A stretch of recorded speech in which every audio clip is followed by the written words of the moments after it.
Hey, good morning. Welcome back to the Daily Deer. Today is February 12th. I think this is day 43 of the Daily Deer. So if you've listened in and you've made it 43 days in, thanks for trekking into the deer woods with us every day.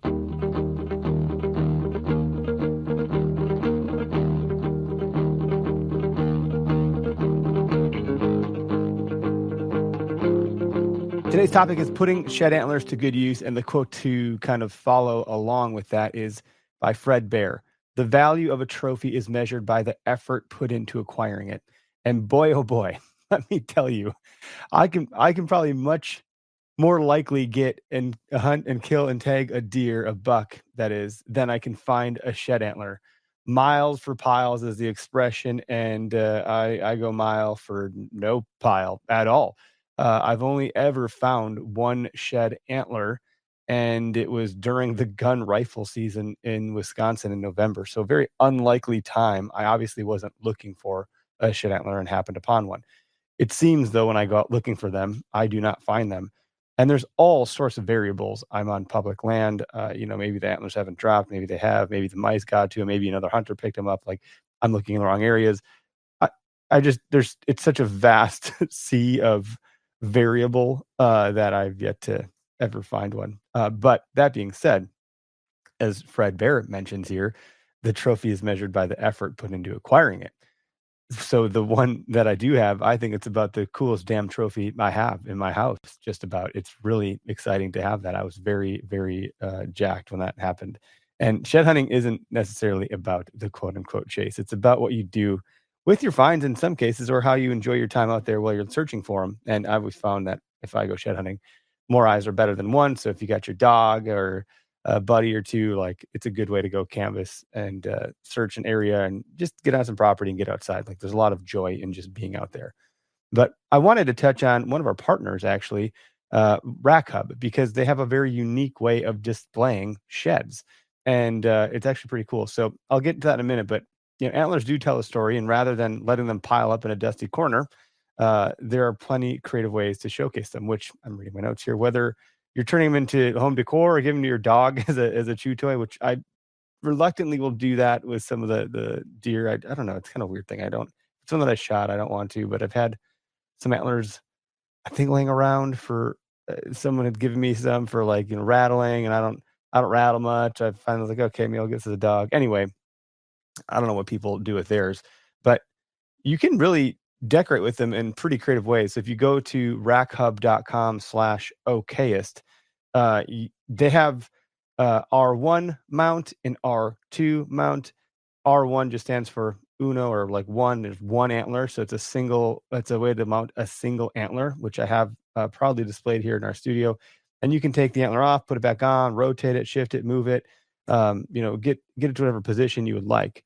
If you find a match set, you can get the R2, and you can actually display both antlers in a really, like I said, creative way that I don't think exists without them in the way that they do it. Anyways, it's like a ball bearing system. So really cool product, really way to display antlers. They had some other ones where you could display them on like a wood plaque, and I saw one guy that was using the wood plaque as a way to like be on his bookshelf to hold his books up.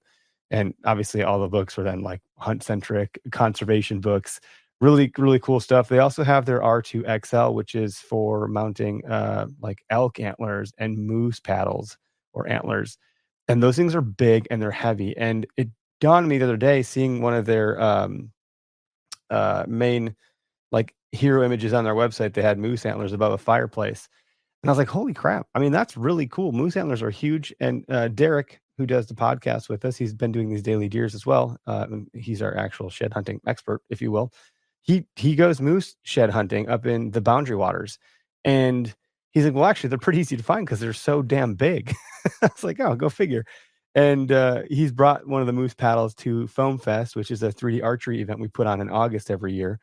This year will be our 4th year, I think. And he'll bring that moose paddle we do a shed antler hunt for the kids. And so he'll go plant shed antlers like an Easter egg hunt, essentially. And the moose paddle is always like a very exciting one for the kids to find.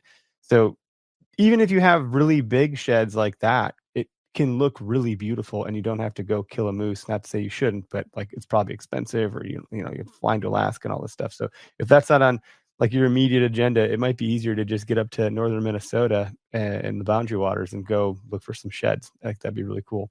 So, the tip for a clean, professional way to display your sheds, check out Rack Hub. I'll link it in the show notes here so you can go see what I'm talking about and take a look at their website, browse around. It's very affordable too. I think that's the other part of that. Like, it's not to take away from taxidermy and taxidermists.